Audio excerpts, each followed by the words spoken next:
Hi everyone, welcome to our channel.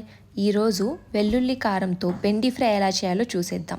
ఒకసారి ఇలా బెండి fry చేసేసుకుంటే మనకి ఈ బెండి ఫ్రై అనేది 3 to 4 days స్టోర్ అవుతుంది. ప్రాసెస్లోకి వెళ్ళే ముందు ఛానల్ సబ్స్క్రైబ్ చేసుకోండి.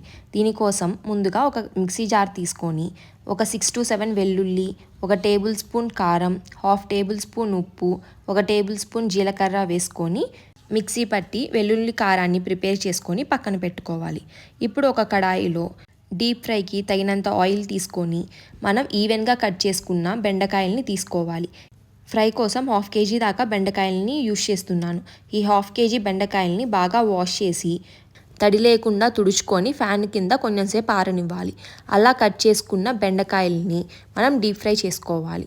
బెండకాయలు అనేవి ఎప్పుడూ కూడా ఈవెన్గా కట్ చేయాలి, లేకపోతే చిన్నగా కట్ చేసిన బెండకాయలు అనేవి మాడిపోతూ ఉంటాయి. బెండకాయలు బాగా వేగి బ్రౌన్ కలర్లోకి రాగానే ఈ కలర్లోకి వచ్చినప్పుడు తీసేసుకుంటే మిగిలినది అందులో ఉన్న కాక మీద వేగిపోతుంది.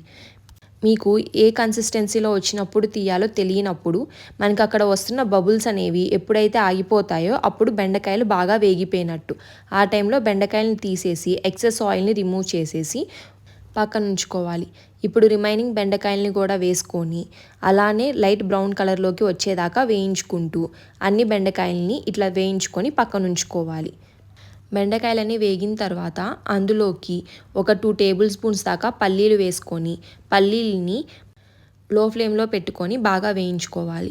ఆల్రెడీ నూనె కాక మీద ఉంది కాబట్టి పల్లీలు చాలా ఫాస్ట్గా వేగిపోతాయి. ఇలా పల్లీలను తీసుకొని పక్కన ఉంచుకొని ఇప్పుడు అదే కడాయిలోకి ఒక 2 రెబ్బలు కరివేపాకును వేసి వేయించుకొని వీటిని కూడా పక్కన ఉంచుకుందాం. ఇప్పుడు మనం ముందుగా ఫ్రై చేసి పెట్టుకున్న బెండకాయలు కొంచెం వేడిగా ఉన్నప్పుడే అందులోకి మనం వేయించుకున్న పల్లీలు, అలానే మనం ఫ్రై చేసుకున్న కరివేపాకు, మనం ముందుగా గ్రైండ్ చేసి పెట్టుకున్న వెల్లుల్లి కారాన్ని వేసుకొని బాగా మిక్స్ చేసుకోవాలి. బెండకాయలు లైట్గా వేడిగా ఉన్నప్పుడే ఈ కారాన్ని మిక్స్ చేసుకోవడం వల్ల స్పైసెస్ అనేవి బెండకాయలకి బాగా పడతాయి. అంతే అండి, మన వెల్లుల్లి బెండి ఫ్రై రెడీ అయిపోయింది. ఈ బెండి ఫ్రై పప్పుల్లోకి, సాంబార్, రసంలోకి చాలా అంటే చాలా బాగుంటుంది. మీరు కూడా తప్పకుండా ట్రై చేయండి.